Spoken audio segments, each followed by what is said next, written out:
Republicans are waiting for Joe Biden to make his run official. And yesterday, he addressed something that could be a sticking point for his campaign. I don't really believe it, but let's pretend it is.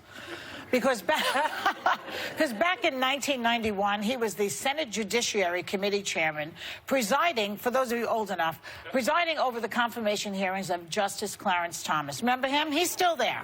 Okay, they were the sort of Kavanaugh hearings of the era. Because Thomas's co-worker, Anita Hill, made several sexual harassment claims against him, which Biden admits he could have handled better. So this is what Biden said yesterday. Okay. We knew a lot less about the extent of harassment back then, over 30 years ago. But she paid a terrible price. There were a bunch of white guys. No, I mean this sincerely. A bunch of white guys hearing this testimony in the Senate Judiciary Committee. So when Anita Hill came to testify, she faced a committee that didn't fully understand what the hell it was all about. To this day, I regret I couldn't come up with a way to get her the kind of hearing she deserved, given the courage she showed by reaching out to us.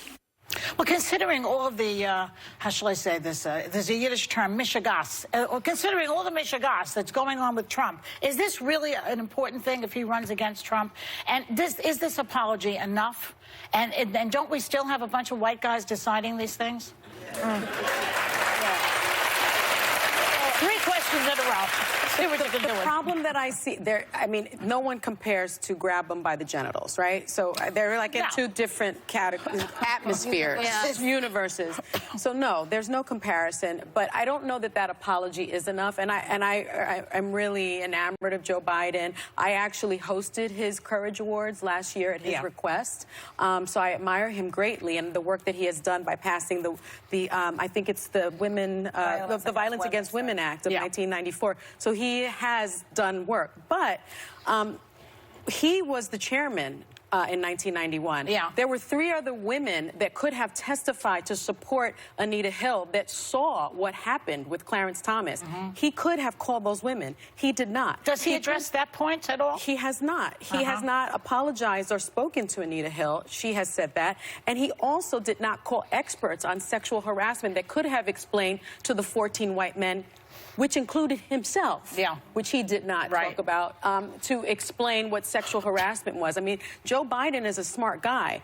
He needs to take responsibility for mishandling it himself. Well, okay. All right. Fair. Look, you know, I saw this interview with Michael Bloomberg last week. I don't know if you guys saw it, where he was talking about Democrats being on this, like, national apology tour, right? I mean, you've got, you know, as Bloomberg said, you know, you've got Beto O'Rourke apologizing for being born. You've got, you know, Elizabeth Warren apologizing for having 1 drop of Native American blood in her. You've got the other one apologizing for eating a salad with a comb. You've got Bernie apologizing for never using a comb. I mean, it's like, it is maddening to see, you know, this kind of like public mea culpa that they are going through for something that happened so many years ago, while just a few months ago, Donald Trump put somebody in the Supreme Court who did just as bad, if not worse, than Clarence Thomas, and it is happening during the Me Too era. Stop apologizing in public, call Anita Hill, and get to campaigning, declare Well, here's what I think they should do. By the way, exactly. I think that Joe Biden and Anita Hill should come on this show together. Yes. We'll have a little psychodrama. Yes, I like that. They have a little psychodrama. He can say to her, Anita, please, I beg you, forgive me. I was have you guys ever met I was Anita a jerk. Hill? Yes, many She times. is so impressive. She would be, the two of them on this show. Gracious. Joe, are you listening? Where is he? Anita. I think that would be, he just needs to have a little bit of tete-a-tete with her on the air. Can I say one thing, because in defense of him, this was 27 years ago. I was in elementary school. I have no memory of this. I only know it through, I'm sorry. I only know this through the lens of history, being educated on what happened. I think it's dangerous when we use today's standards by 27 years ago standards. People can learn, they can evolve, they can change. This was not an issue when he ran for president in 2008. And it wasn't even brought up. It's because of the Me Too moment that we're in. Joe Biden is one of the truly great, decent human beings on the planet. If Democrats cannibalize each other, it's exactly what Trump wants. True. Yeah, and the point that you're making, by the way, you're saying that Kamala Harris, her prosecution record, Beto, DUI, Gillibrand, relationship with the Clintons, and her decision around Al Franken. If Democrats want to eat each other, it is only going to get Trump elected. See, I have to tell you, I disagree only because I think that we have come to a point in our society because of Trump that people are unwilling to own up to their failings, unwilling to apologize. With all due respect, I know Why not Joe be Biden classy very well. and he's say a very classy man. He is and classy. He's very, and I'm so sorry, but like, I cannot sit here and let his record or his character in any way being taken down. If that's not good enough, then whenever he hopefully comes on this show or another show, he can answer for it. But I beg of you, don't do this to him. Well, right now, it's unfair. Hurry up. So again, I think we're coming to a place where people are unwilling to say, and I don't think Joe is one of these people, unwilling to say, you know what, I kind of screwed that up. Let me say this to you. I think that is an elegant thing to do. I think it's fine to say. I apologize. And I remember watching it in 1991, and I remember Anita Hill kind of doing this and being so alone. Yes, and it's gonna be. Why not have the other people be there with her? That was a bad moment. It was. But it's also on us as Americans. The fact that all of these Democrats are apologizing.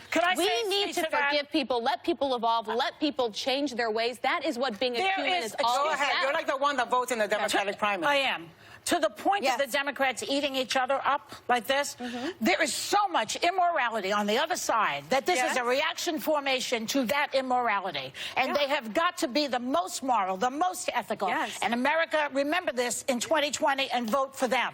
Biden's camp was reportedly considering Stacey Abrams.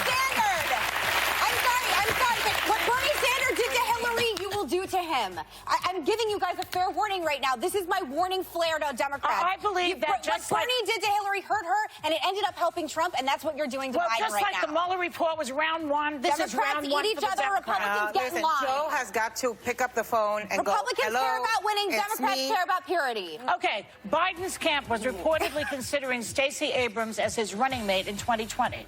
So we'll ask her about it when she comes to the table. She's coming here, Stacey. Right after that.